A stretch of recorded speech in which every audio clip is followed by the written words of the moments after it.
Today is November 17th. Welcome to Native Calgarian. Oki, Naganako, Mekoche, Che Stokom Aki, or Dekots Nagot Tene Siku. Hi, my name is Red Thunder Woman.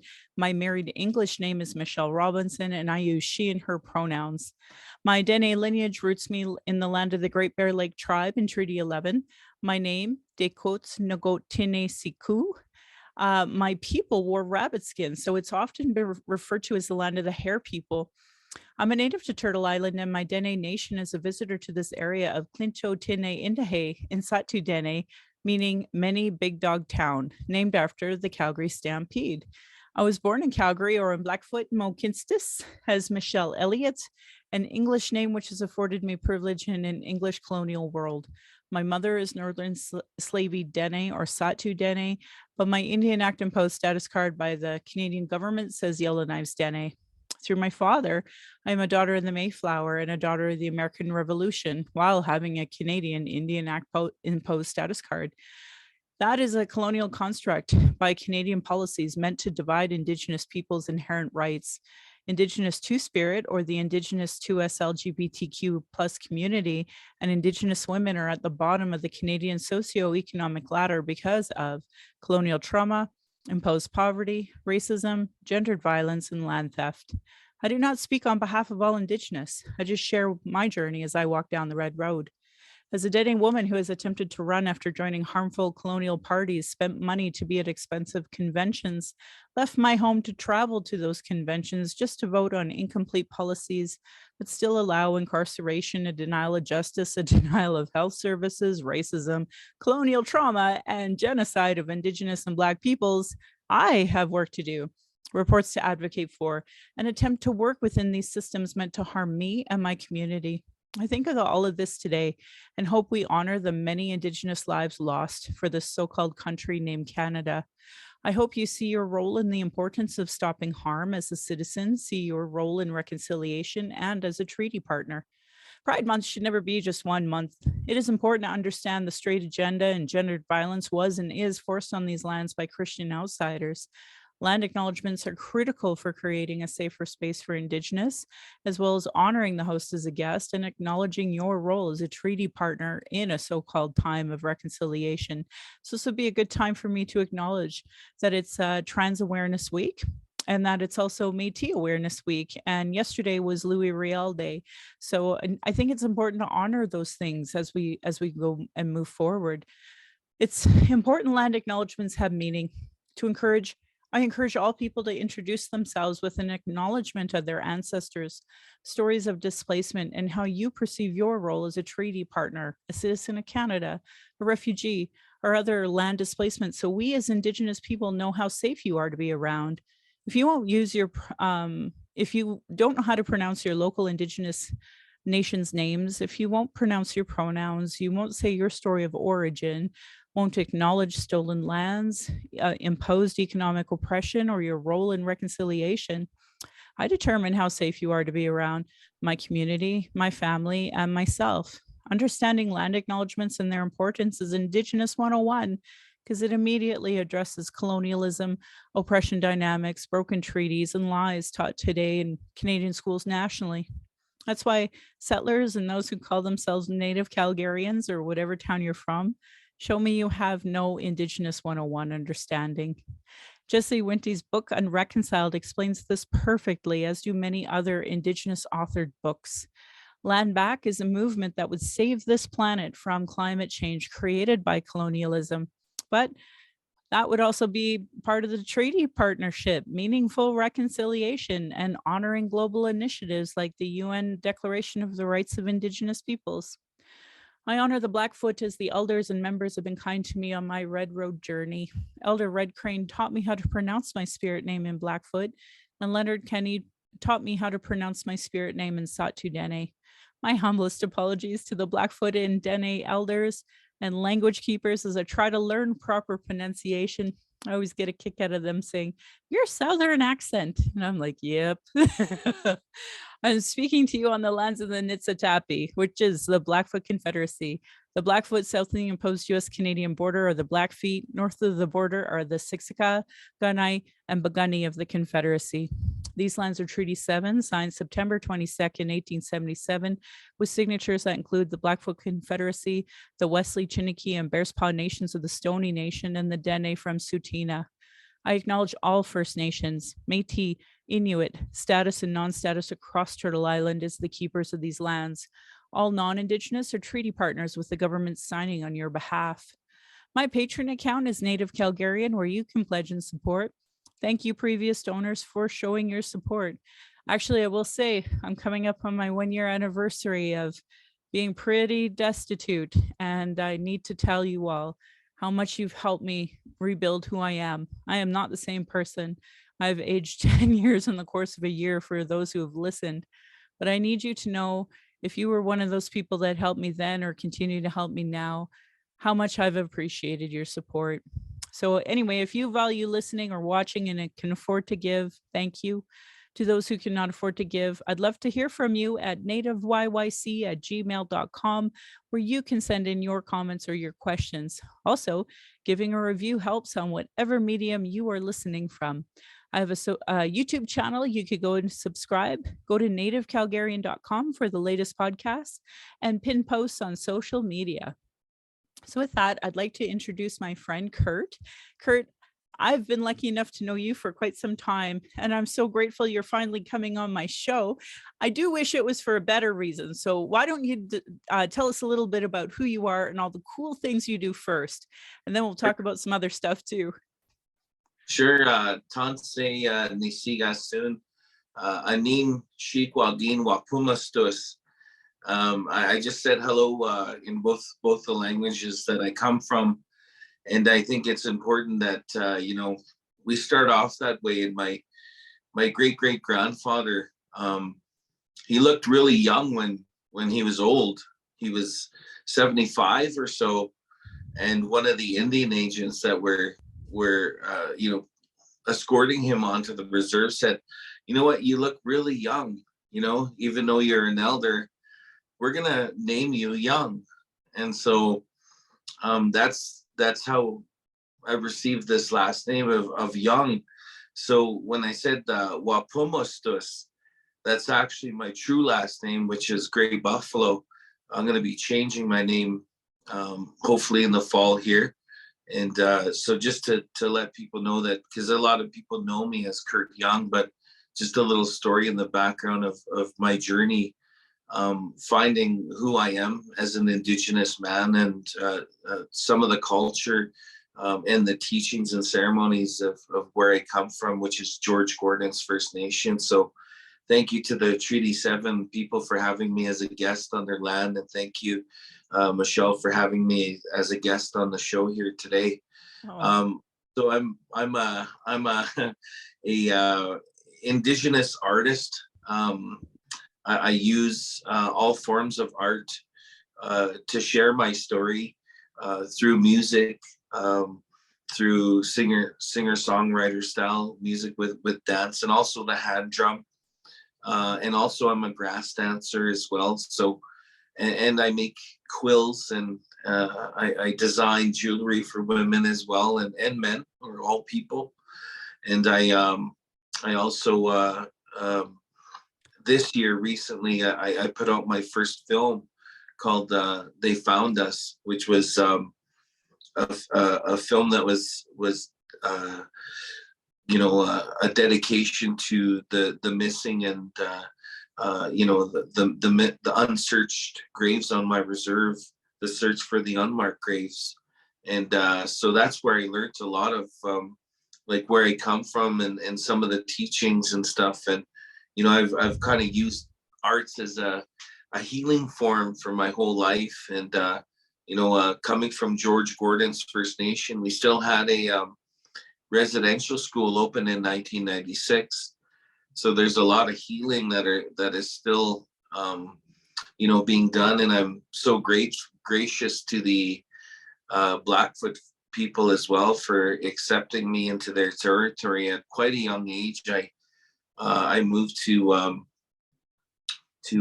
Alberta when I was about 6 years old, and I lived in between Edmonton and Calgary, back and forth pretty much my whole life, and still leading till now. And one of the things that the Blackfoot people taught me how to do was hug, which was really interesting because, as I said, coming from a residential school, both my parents went to residential school. So, that even just something as simple as hugging, I never learned how to hug till I was about 28 years old. And so, that was,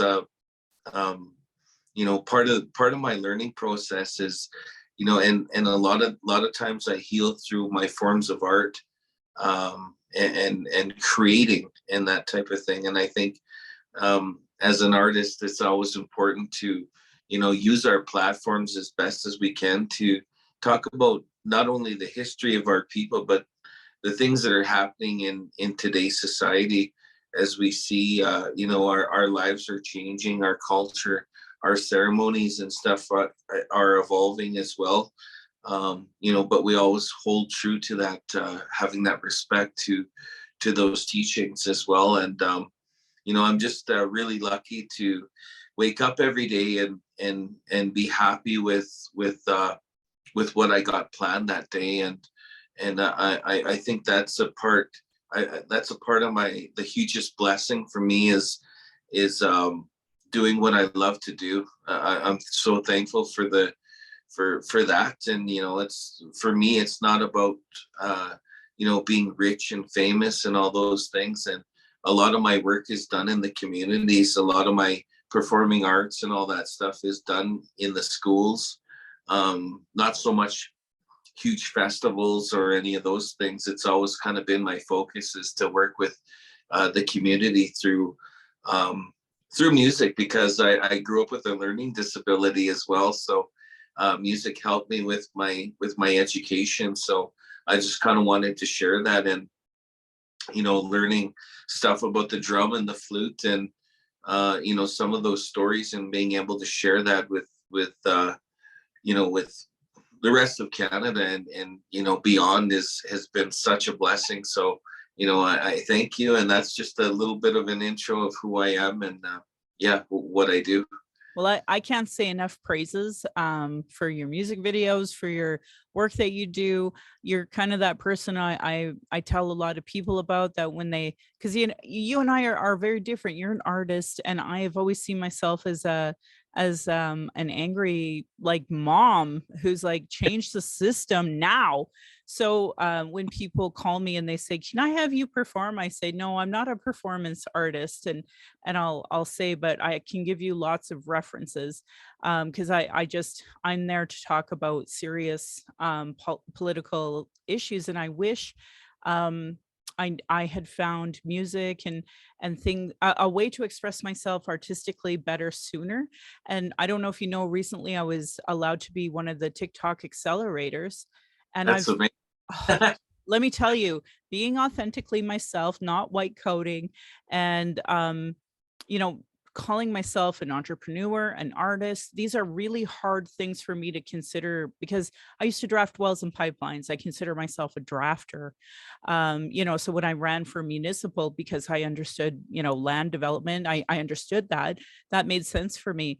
And now I'm realizing that I have to start seeing myself as an entrepreneur and artist. And that's a scary word for me, because when I think of artists, I think of you. I think of folks like you have always been able to tell your story in such a good way, with such great music, or just storytelling in general.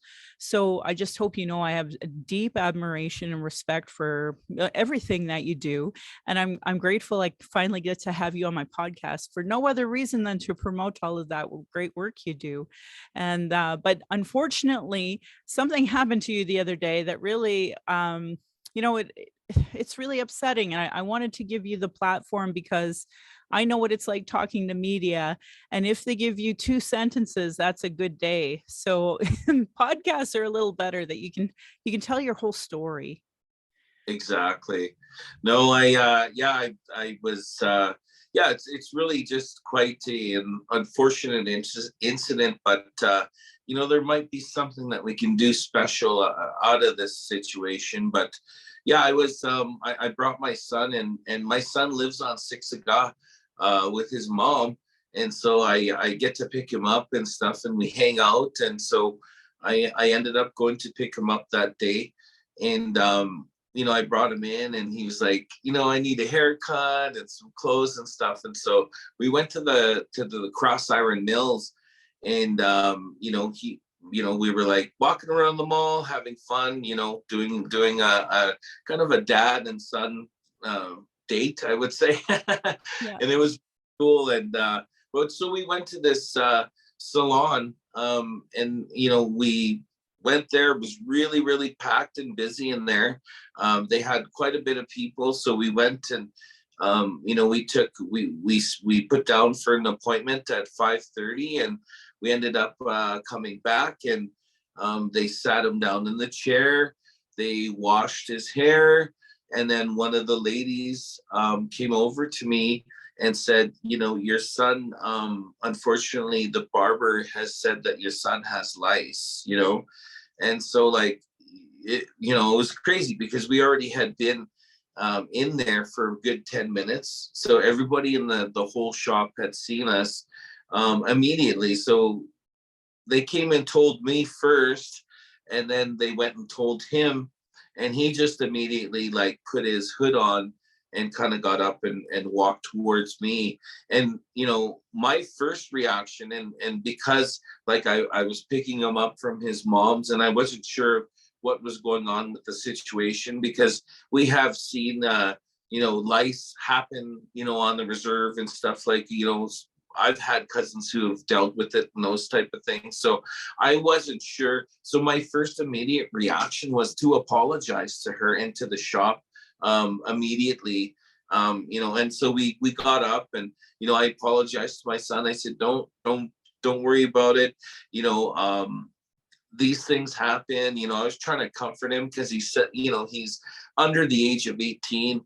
And so, he's already dealing with, the issues that teenagers deal with, those image, Well, issues. I have a 15-year-old, that. And like, Yeah. honestly, they're so fragile right now. The last thing you want to do is embarrass them, hurt them in any way. Like, I have to check every TikTok I do with her just to make sure I don't embarrass her. She has to go to school the next day. So I get what you're saying about, Oh, our teens, and making sure we delicately handle a situation like that. yeah, and that's kind of what it was. It was like really embarrassing for him and for me as well too. And so we were walking out, and I realized, like, well, let me just look at his hair, because he's half Antiguan. So they're from the islands, and so he has actually Afro hair. So he's always dealt with issues, especially in the when it starts to get cold, with dry scalp. Because Ah.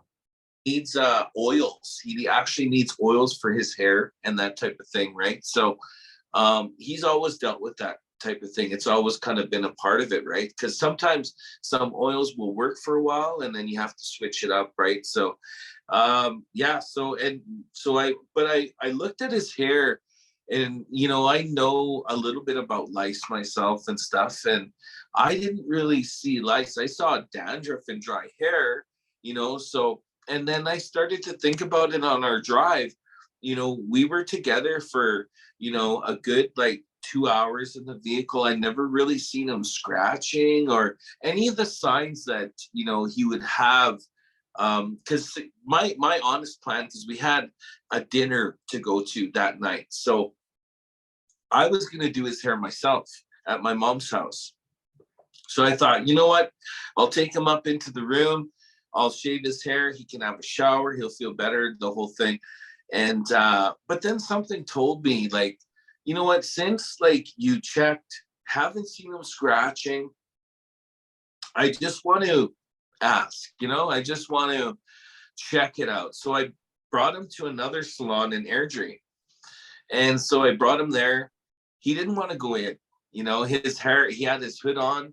He was already embarrassed. He didn't want to go in. I said, we need to kind of do this. Like I have this feeling inside of my stomach that we have to check this out. We have to get a second opinion. And so I didn't tell the barber our experience. I just sent him in there.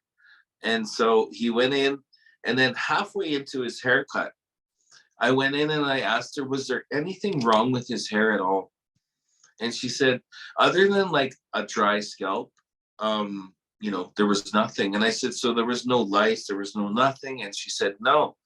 And I said, because, we were just turned away at Cross Iron Mills, and accused of having lice. My son was accused of having lice over there.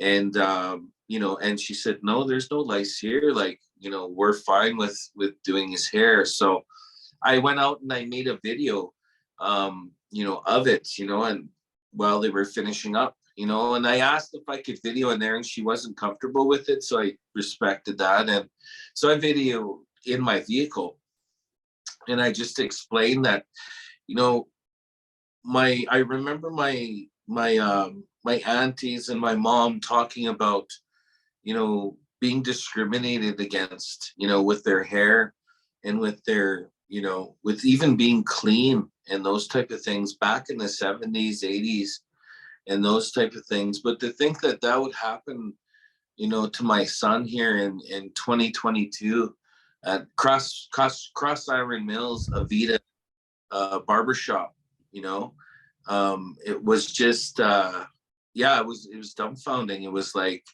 to put somebody that's under the age of 18 through that traumatic, feeling. And then, for myself, I felt like, well, I could just let it go, and just, move on, with the positive things that we have going on and that. But I just thought, what, there's just been too many times where people have gone through this, these situations of discrimination and being turned away, and being looked at as, with those stereotypes that a lot of newcomers believe in. And, and I will say that I wasn't sure what race the barber shop was, like because they were all pretty much, I think, the same race. I can't be sure, like be fully sure on that, but they were definitely like from the Middle East. But I don't know what, exactly what race, and I don't want to, say, the wrong race and stuff. So, but they were definitely,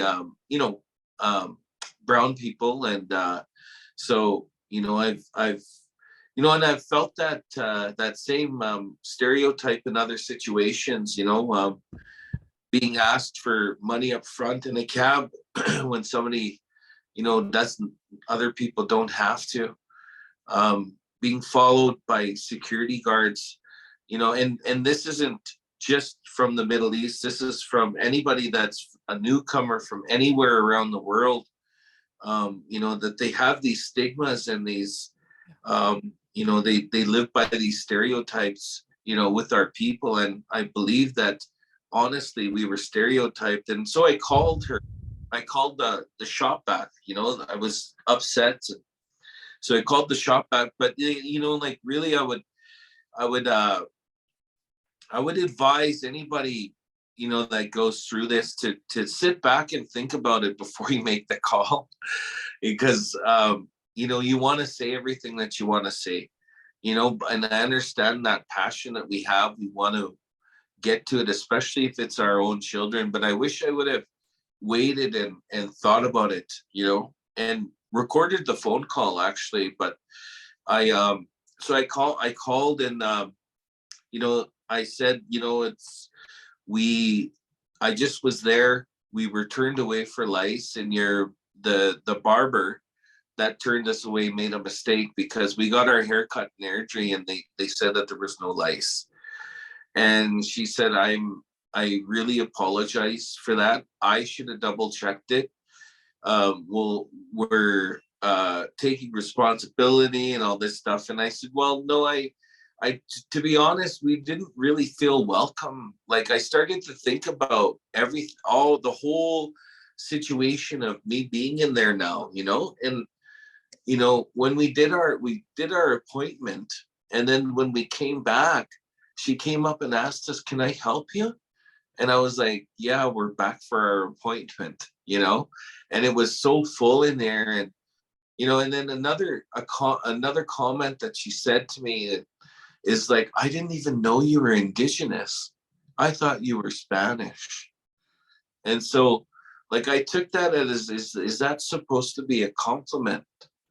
Is that what you're saying to me? Like, I should be happy that you didn't think I was Indigenous? Like, so it's just, it's a good example of the lack of education that they have with our newcomers, on a government level, on an everyday level.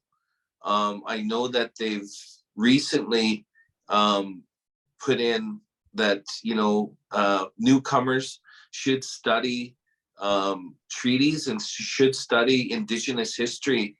But what about the people from the 60s? What about the people from the 70s? What about the people from the 80s? What about the people from the 90s?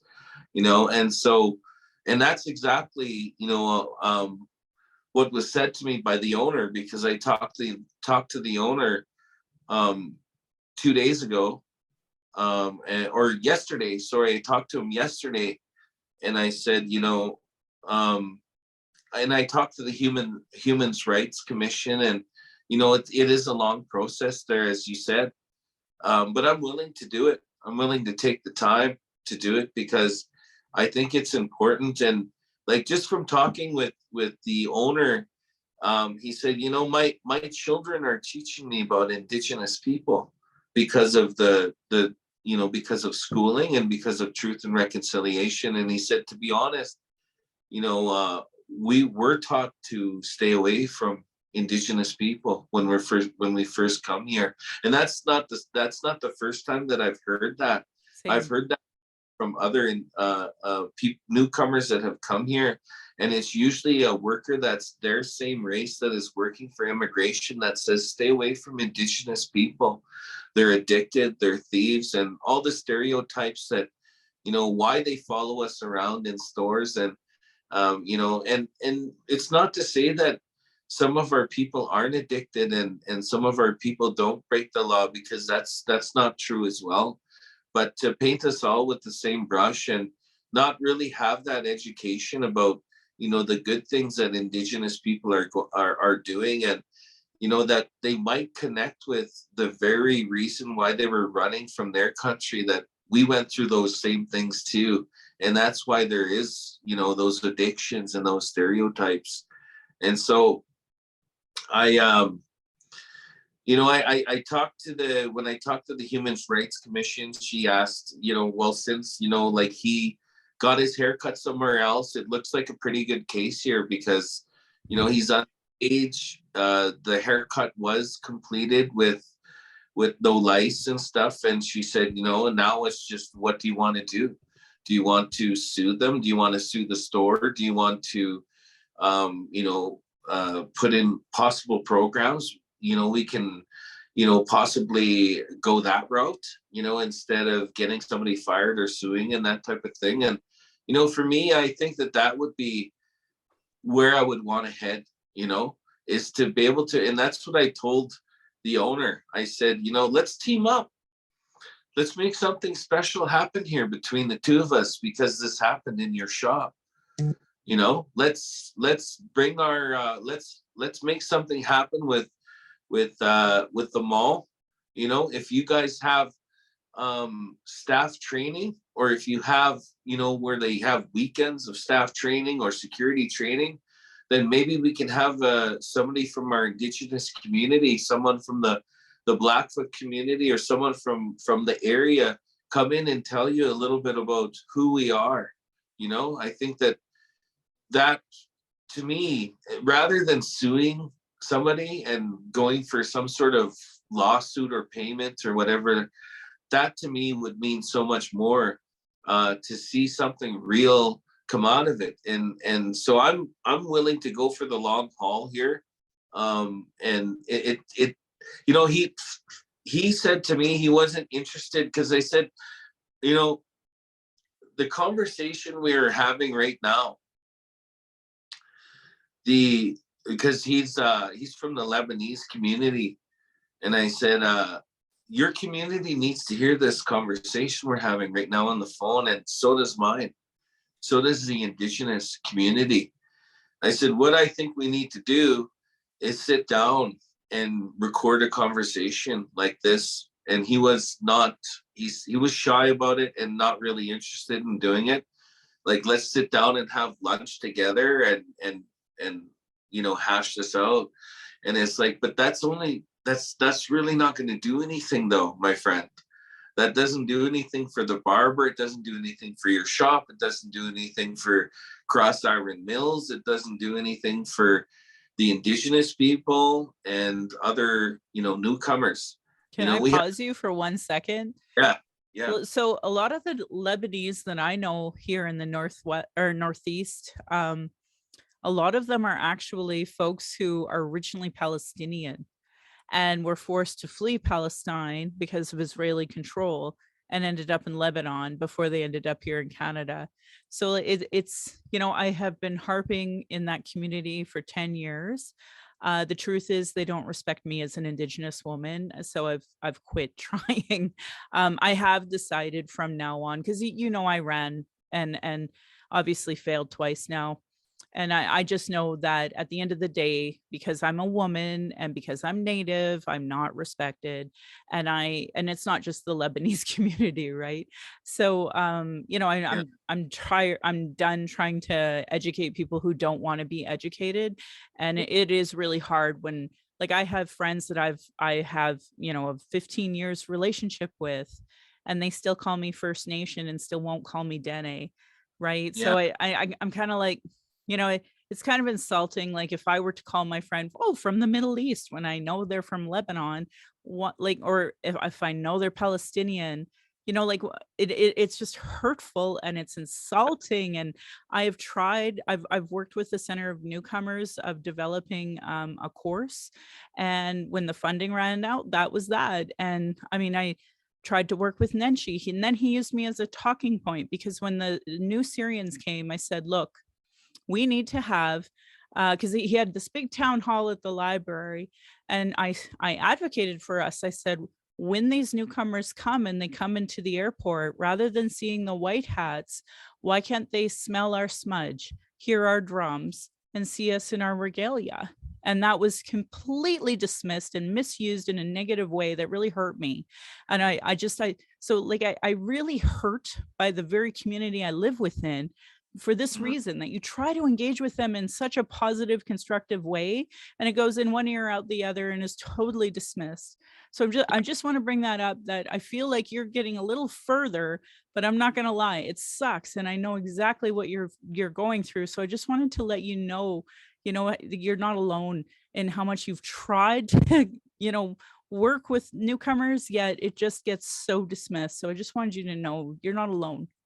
Yeah, I think it's just, you know, more of us need to speak up on this. And, you know, I mean, the videos won't stop. The TikTok videos of our youth and Indigenous people with long hair walking through the stores and being followed by, you know, security guards, by cashiers, by those won't stop. So it's not going anywhere. So, you know, I think it's, you know, it's definitely, we got to speak up more about it, you know, and even if it takes a long time with the Human Rights Commission and that type of stuff, they seem very interested in doing something. And, you know, and that's where I really want to head towards, you know, because I felt that. I felt exactly that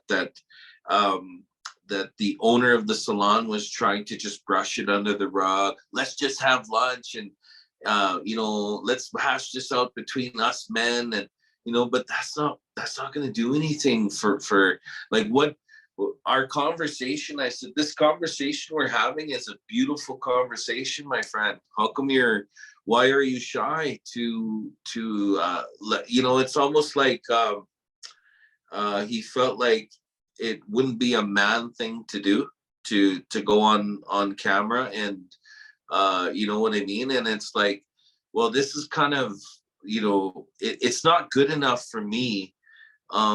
It's not going to work for me.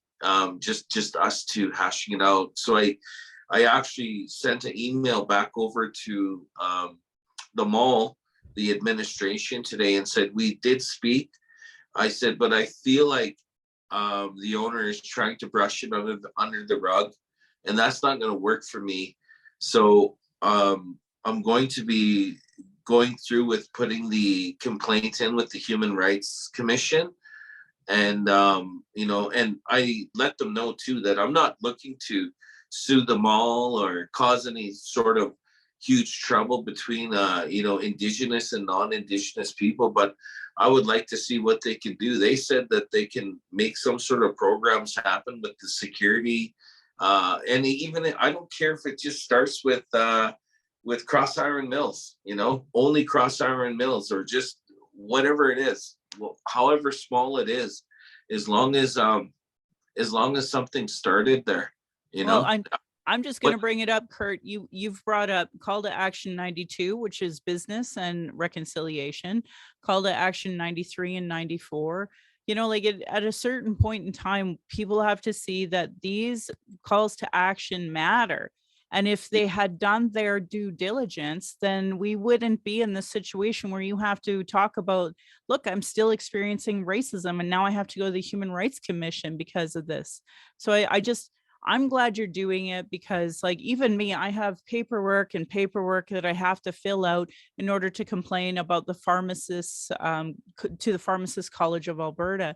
And I'm just tired of it. I'm tired of all the paperwork. And just as a heads up, I've worked with these human rights groups before, and this is what they do. They have a cute young little like privileged person who knows nothing about Indigenous people, and they're trying to get an extra credit in their first year of university, so they volunteer for these types of human rights organizations. And I actually quit engaging with them because I was doing a bunch of free education to a university student who could afford university, who could afford to work for one of these human rights boards. And I'm not getting anywhere, and they're not helping me because I'm educating them. So then I had it was like two slaps across the face. Like, first of all, the pharmacist, and now them. So I want to be there as you go through this, as your friend, obviously, and just know you're not alone as you go through it. And I encourage you to, and you're inspiring me to get the stupid paperwork done. So I just want to let you know that too. Well, that's good. Yeah, it's just, I mean, there's just been too many instances in my life where I walked away and said, I just turned the other cheek and said, you know what, it's okay. I'm doing positive things in my life.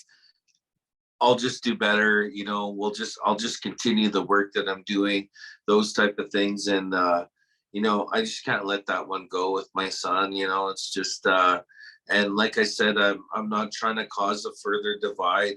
I'm actually bring us more together and find out, how we can learn about each other. Because what you just said to me here, you just totally taught me. I had no idea. That's why I didn't want to say. Like, the people were asking me, was it a Lebanese person? Was it somebody that was an East Indian? I don't know, And so I'm in the same boat, and this is what the owner and I were discussing, is that he's like, I don't know anything about you. And I said, well, I don't know anything about you. So how about we get together and find out about each other on a live broadcast, and let our people see this, that you're from here and I'm from here. But he was not really having it, so we'll go a different way. I put the hand out and offered, and it's really what I want to do. But if I'm forced to go this other way, then that's the way I'll go, I guess. Yeah, I feel you, my friend. And I mistakenly thought when Jody Wilson Rainbow was going through issues in the party, I mistakenly thought I could help educate folks out of that too. And there's just this sometimes this belief system, this that we're troublemakers, and that like it's so embedded, that deep anti-indigenous bias. So I just hope you're not going to be alone through this.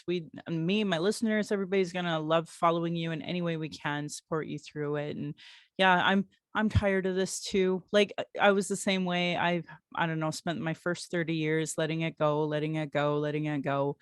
And then I had my baby, and then they were like so awful to me in the hospital that I'm like, I don't want another person going through this. And I've heard so much worse than what I went through. And I hate that our children are going through these awful like moments of racism. And because I don't care what anybody says, I know your son's never going to forget that moment, and never Yeah. gonna, like it's going to haunt him. And I talk a lot about racial battle fatigue and racial trauma. And these are moments of it. Like when we got Indian Affairs return my daughter's Indian paperwork and say, oh, it's not complete. It's like, it was complete. You're just being ridiculous. And I tell people it's easier to get a Canadian citizenship. It's easier to get your Canadian passport. Like we just heard all these people complaining, all of these privileged people that are like, oh my God, I'm going on vacation. I can't believe that Canada won't give me my passport. I'm like, try being a native, try getting your status. How Mm-hmm. many of our women have had to fight in order just to have status? And now I'm trying to fight for my daughter's status, just like my auntie fought for me to have my status. It's just ridiculous. So I don't know. I just hope like I have so much love, solidarity, respect for what you're going through. And I'm so appreciative of you sharing this here. No, I thank you for giving me a platform to share it. And I just had a niece that was in Calgary that went through this. That was, she's half Cree and Soto, with French, and then her father's Jamaican. And so, Oh, I yeah. bet she's beautiful. Oh yeah. Holy. A very, very, very pretty woman. And but she was walking out of the store at Safeway on 16th there, right by Deerfoot and 16th, that close, that Safeway or Co-op or whatever is there. I think it's Co-op or Safeway, one of the two. And she ended up walking, and one of the security or managers stopped her and said, do you have anything in your pockets? And she said, what? She thought it was just a joke, like literally, because she had no bags on her and she was carrying some popsicles. They just stopped there for some popsicles, or something like that. It was like ice cream sandwiches. I don't know what it was, but some sort of, treat or something. And then, she's like, are you this right now? And she's like, this is all I have. He's like, no, I think I saw you looking for cameras. I was watching you.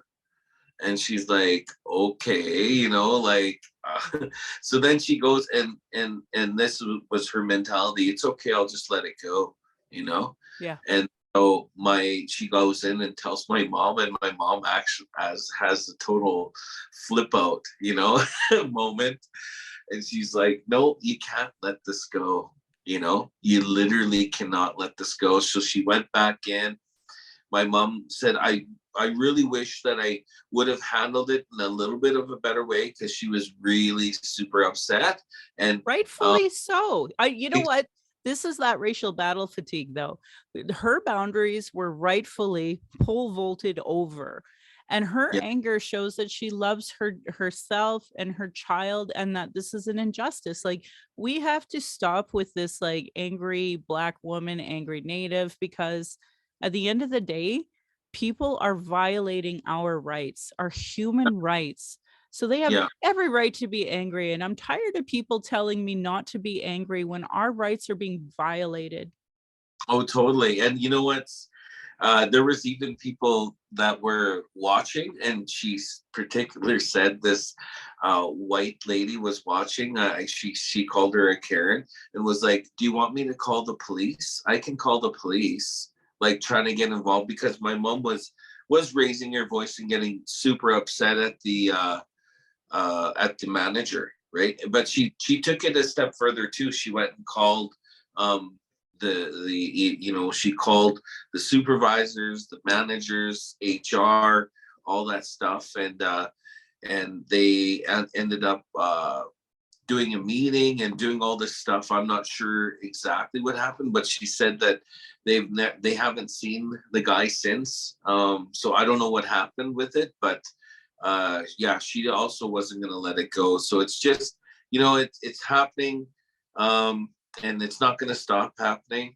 Our people are usually looked at. Doesn't matter what you look like, how you dress, how nice you are, any of those things where, there's just a certain people that think we are troublemakers. And, it all starts back with, the word Indian giver way back then, and never trust the Indian's word, never trust. And then that's what a lot of people called us at that time. I know that that's not what we're called, but, if you look at the history of you look at the history of Thanksgiving, the Thanksgiving was just a cover up for the word Indian giver, but that's that's some of the history that a lot of those Canadians, a lot of the newcomers won't know. They No, won't history of no, that.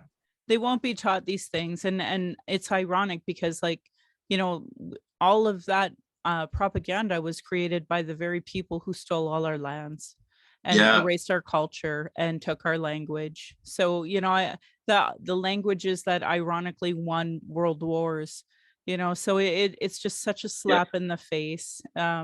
So I just want you to know how much I appreciate you being strong on this, and your mom for being strong in the other case too, because I don't want my daughter going through this anymore. I don't Mm, want her kids going through it if she chooses to have children, or at least the next generations. Like, I just don't understand why everybody's okay. Just before we got on here, I seen this like awful, awful logo from the Diefenbaker High School. They had the Chiefs. So they have like this angry face with like war paint on it, and that's their logo. And the principal uses this. I don't even know when this was done, but they were like, well, Siksika Nation totally okayed it. So I sent it to their council, and I'm like, you guys really are okay with this? Because I guarantee this was a conversation long before TRC, long before we were talking about racism. And, at a time where people, out of all the fights you're going to fight, is this going to be the one you're going to fight? Right. yeah, So, and we're at that point now where our youth they're not going to tolerate this stuff anymore. It's the youth coming to me saying, I don't want to go to a school that has a mascot of the Deef Chiefs. Right. yeah. So we have to make these changes for our youth, because they don't need to Oh, be taken right to residential school or scooped anymore. Like, has to end. yeah, for sure, for sure. Yeah, I never even heard of that, but just not even, you don't even have to say the picture, just the Deep Chiefs is like, really? Wow. It's bad. Yeah, I know. So now there's two images that I've seen. And the first one, it was just like a big D with like a fake headdress on it. And I was like, that's bad. And now the Yeah. second one I've seen is even worse. And I'm like, and people are proud of this. That's what's the most insulting part, is the principal is proud of it. And most of our listeners, like, they don't engage. They think Mm, that reconciliation is listening to their voices, not actually doing the work of changing all of this stuff behind the scenes. So, like, I literally had to have an argument with somebody who in Medicine Hat who said to me, why can't our kids have the Mohawk medicine hat as their logo? I'm like, holy cow, we just did a land acknowledgement teaching, and that was what you thought was acceptable to ask? Like, the Mohawks you're not even in Mohawk territory. Why is us we're being a costume or a mascot okay in their eyes? It's just ridiculous. So Anyway, I just hope you know your son. I respect and love him so much, and I hope that we can support him in any way we can too, because like this is racial trauma, and Yeah. I don't wish this for you. I don't wish this for him. Well, I thank you so much for, having me here today. And, I think that this is a part of, our reconciliation, or, I know a lot of people are changing the word, but I think that, it is a part of it and I encourage any listeners out there, if we got to start reporting every incident, don't just let it go. I know it takes a lot of work, and I know, like, that fatigue that you talk about is real, because we have a mechanism in ourselves as Indigenous people to heal instantly, because of the residential schools being so traumatic. And when we have that, a lot of times we're by the morning, like that next morning, I felt like I wanted to heal myself and forget about it and move on to the positive things that I have in my life. Like all these markets that we have coming up, and all these things where we're going to get together as people. I had all that in my mind. And I was like, am I going to step back into that trauma that I was in yesterday and fight this battle? And that's that fatigue I can, and that's why a lot of people just will walk away, Yeah. because, you know, it's our healing, it's our defense mechanism from the traumatic stuff that we've been to. And I call it like a survival's mentality that we have as Indigenous people. But we're starting to, this next generation, the generation after, we're coming out of that survival mentality, where we're actually coming into a mentality where we belong right here. We belong where we are, and so it's yeah, so Right crazy. on. Right on. Am I going to see you on Saturday or Sunday? Because there is that market in the Beltline. Yeah, be there. Yeah, Joanna will be there with me. We're gonna be have our stuff set up. She's also gonna be speaking and stuff, and so yeah, we'll be there. It's gonna be awesome. Amazing. Yeah, my daughter is super excited to go to it. I think there's a few people with you say that are somehow associated to it. So it's like, we got to go. I'm like, absolutely, let's do it. So I'm really excited to see you there.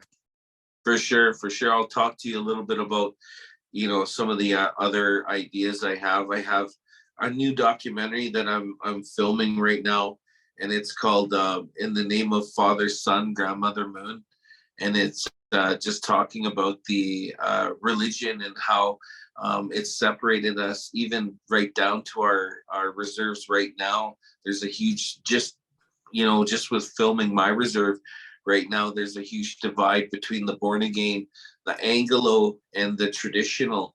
And so I wanted to I asked my huge tough brother who's a chief in that, and I said, can he speak about this?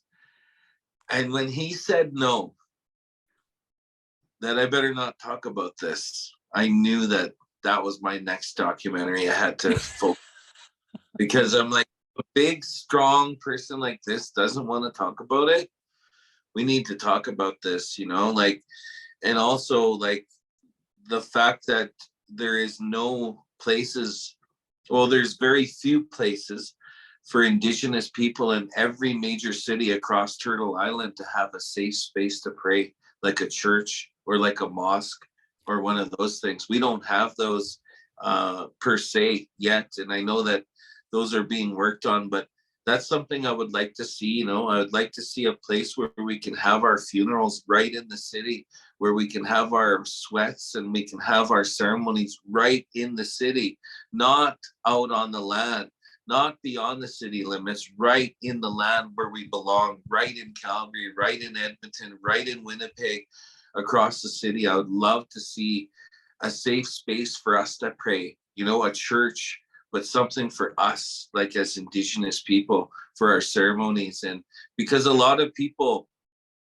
will never get to experience that don't have a way out of the city, that don't have those connections to sweats and stuff like that. So that's what that's the next focus now with this next documentary. And I've filmed churches in my travel all across Turtle Island, from Ontario back here. And it's just, you really start to notice the millions and billions of dollars that are put into these buildings across Canada. And it's like, this can't all be from donations every Sunday, passing that dish around, or so there's got to be something there for us. And I really hope to see that, and that's my next journey anyway, if people are wondering what I'm up to. Where should people follow you, Curt? You can check me out on Mustos Productions on TikTok, and then on Facebook, just under Curt Young. And you can also check out my brand new music at curtyoung.herenow.com. And my brand new album and stuff will come up there as well. Wonderful. Thank you so much, Curt. Is there anything else you'd like to share? That's pretty much, I think that's it. I hope to see everybody over the holidays. Make sure you some things you could never buy in any Walmart or any of the stores there. They're all handmade by Indigenous crafts, women and men, and or people. So it's going to be wonderful to see everybody down there. I'm very excited. Oh, that's great. Oh, thanks, Curt, so much. I so appreciate you coming on and talking about it. And I'd love to have you on as a follow-up as you, move forward with this and all your other projects. So please know you're welcome on my show anytime to talk about these things. And I'm so happy we finally got to connect here. For sure, for sure. Yeah, let's just hope that we can make something happen over there at Cross Island, make it an example for the rest of the malls. And that you just never know what can happen. I'm hoping for something that bridges us together. Yeah, me too. Thank you so much, Curt. I appreciate that. So for folks who are maybe new to Indigenous issues, I run a book club. We just finished the chapter 7 and 8 of the National Inquiry for Volume 1A. So on December 12th at 6:30, we have author Bruce McIver coming in to talk about the book Standoff. And then in January, of course, we'll start off with the National Inquiry, chapter 9 and 10. So if you're interested in maybe some of the issues that we talked about here, we have the Reconciliation Action Group. And this is a group for settlers trying to do some of that good work in the city. We've had a lot of folks focusing on education. We have some folks focusing on child welfare. So if whatever you want to work on, we would love to support you, and vice versa. We want to promote whatever it is you're working on, even if you don't want to be associated with us, but we'll promote it for you. So these are things you can do. Please join us there. I'm proud that this podcast has given solutions and included cultural training, safety training, cultural first aid, and all of them to create a safer space for Indigenous, for people of color, those with disabilities, and LGBTQ2+ to speak. I want to say thank you to authors Cheryl Ward and Chelsea Branch and Alicia Fritkin from heretohelp.bc for a resource of what is Indigenous cultural safety and why should I care about it. Their work and those cultural action tools are available, so please support Indigenous work like that as part of your reconciliation work and settler understandings. I'm just lucky enough to highlight them here. Internalized racism or lateral violence is another form of violence Indigenous and marginalized folks experience by the structure of racism imposed on these lands. So when you hear me say, oh, I don't think there should be a Medicine Hat Mohawks team, and you find an Indigenous person like, I don't understand what the big deal is. Well, that's what's called lateral violence and internalized racism. And these are things that we can work on as marginalized folks so that we're not undermining each other as people try to do the good work of dismantling structural racism. So go to racialequitytools.org. What is Internalized Racism by Donna Bevins. Also, if you see somebody being mistreated, rather than being the Karen then asked if you should be calling the police, you should actually be the person trying to intervene and help the racialized person. And you can do that at afsc.org. Do's and Don'ts Bystander Interventions by American Friends Service Committee. Indigenous have been talking about our issues, sharing our traumas in reports, commissions, and public hearings just so it can be regularly disregarded. No more. Honor our words, honor the treaties, honor the reports. Listen to politicians and their policies and platforms. If they don't recognize marginalized in their budget with Gender Equity Plus, if they're cutting violence prevention programs, services, Indigenous education, uterus health choices, gay straight alliances, lack of human rights for migrants, immigrants, folks with disabilities, folks struggling with addictions, know that your vote to that party directly negatively impacts marginalized people. Demand that they implement the Truth and Reconciliation Commission calls to action because again, these help everyone, not just Indigenous people, but literally everyone. The recommendations of the Royal Commission on Aboriginal Peoples, the multiple reports about child welfare reform, violence prevention, and now 231 calls to justice from the National Inquiry on Missing and Murdered Indigenous Women, Girls, and Two-Spirit. Provincially in Alberta, the Kenney government created 113 pathways to justice. So all you blue voters should be holding your blue MLAs to account on it. Follow the new Premier's Council on Missing and Murdered Indigenous Women and Girls' work. Municipally, we have the White Goose Flying Report. Denying these reports is a form of abuse called gaslighting. Our people are experiencing extreme racism in the justice, business, education, and health institutions, with multiple reports that say the same things. Demand change from election platforms and politicians. If they don't understand colonialism, racism, privilege, sexism, they literally have zero business running. This should be understood by all parties, local politicians, community organizations, businesses, sports clubs. Google's articles on how non-Indigenous Canadians can become allies, because there's multiple articles about it now. If you are experiencing emotional distress after anything we talked about today and want to talk, you can call the First Nation and Inuit Hope for Wellness helpline at 855-242-3310. You can also go onto their website at hopeforwellness.ca, where they have a text option. If more related to missing and murdered Indigenous women, girls, and Two-Spirit, you can call 844-413-6649. It is 24/7, both are. And for non-Indigenous, you can call the distress center lines in your area, usually a functioning 211, or call 833-456-4566. There's also a 60 Scoop Indigenous Society of Alberta. You can go to ssisa.ca.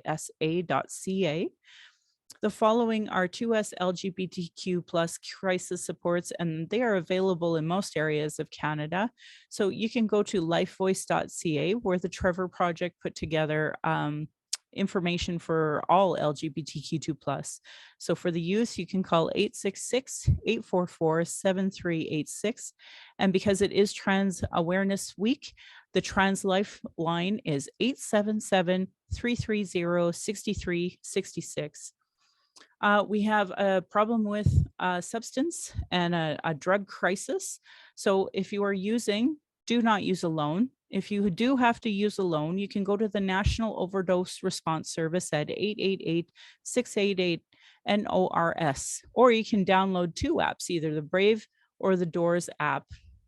Violence is my everyday reality. Every Indigenous generation has faced it. This is self-care, how I take my power back. That's why I started this podcast, to speak freely without interruption, without tone police, without leadership shaming, without gaslighting questions, as many people don't want to hear Indigenous opinion, but sure want to tell us theirs, usually by people who are confidently ignorant and don't know anything about Indigenous colonialism, the constant surveillance of Indigenous people, our protests, our vigils, and our rights. I and many others share daily, so it's unacceptable to say microaggressions anymore. Learn about being trauma informed. Folks like me are dealing with internalized racism and gatekeeping, folks who survive off the status quo, or people who are so in their trauma that they stop people from doing the work and deplete personal resources. Internal and external racism is an everyday reality for me, Indigenous folks, folks with disabilities, QT BIPOC, and more. I want to say Masicho to my ancestors, to my granny, to my mom, of what strength looks like through your example. I want to thank my dad for teaching me to be strong and blunt. my stepmom for showing me what a proud culture is through her Austrian family and roots, and stepping up and teaching me to be a proud Calgarian. It's through her, I'm a second generation proud Calgarian. Thank you to my husband, Darcy, Big Buffalo Rockman, for producing and editing the show. On top of being my husband, my childhood friend, and father of our child, he has shown nothing but love and support down my journey of the Red Road, witnessing decades of racism and sexism. And to our child, Thunderpipe Necklace Woman, we are blessed to learn from you daily, and we are honored you chose us. You give me daily accountability to be a better and stronger person. I hope my daughter and my family will be proud in the future of trying to discuss these present day issues in a way that they can understand down the road. My patron account is Native Calgarian, where you can pledge and support. Thank you to my previous donors for showing your support. If you value listening or watching and can afford to give, thank you. For those who cannot afford to give, I'd love to hear from you at nativeyyc@gmail.com, where you can send in your comments or your questions. I also have a YouTube channel that you can go and subscribe. Go to nativecalgarian.com for the latest podcasts and pin posts on social media. And I want to end by giving side eye to those Calgary rabbits. You're lucky I'm not tradish. And my beautiful cousin would respond, or you'd be in my dish. Thank you so much, folks, for listening.